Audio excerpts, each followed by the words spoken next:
দুনিয়াতে যত ভালো খাবারই থাকুক না কেন, আমার মনে হয় না ভগবানের ভোগের থেকে অমৃত আর কিছু হয়। হরে কৃষ্ণ।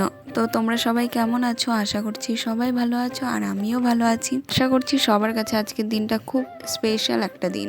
সরস্বতী পুজো মানে মেয়েদের কাছে, ছেলেদের কাছে খুব আনন্দের একটা দিন। বিয়ের আগে এই দিনটিতে বান্ধবীদের সাথে ঘুরতে যাওয়া, সাজগোজ, কত কিছুই না করতাম। তাই বলে এটা বলছি না যে বিয়ের পরে আমার যাওয়া হয় না। আমি এই বছরে নিজে থেকেই কোথাও যাইনি, বাড়িতেই ছিলাম। তার কারণে ভাবলাম ভগবানের জন্য আজকে স্পেশাল কিছু রান্না করা যাক। আর শাশুড়ি মাও বললো যে খিচুড়ি খাবে, সে কারণে আমি ভাবলাম যে খিচুড়িটা না হয় আজকে গোবিন্দভোগ চালেরই করা হোক। আমাদের বাড়ির পাশে একটা মন্দির আছে, সেখানে সব পুজোই হয়। তো সরস্বতী পুজো হচ্ছিল, তো শাশুড়ি মা সেখানেই ব্যস্ত ছিলেন। তার কারণে আমি আজকে সব কিছু নিজে একা হাতেই করেছি। রান্না শেষে ভগবানকে ভোগ নিবেদন করে আমি আর বরমশাই খেতে বসে গেছি। বরমশাই যেহেতু সকালবেলায় না খেয়ে পুজো করতে গেছিল, তার কারণে ও আসার সাথে সাথেই আমরা খেতে বসে গেছিলাম। তো আজকের মতো এখানেই শেষ করছি। দেখা হচ্ছে পরের ভিডিওতে। সকলে ভালো থাকবেন।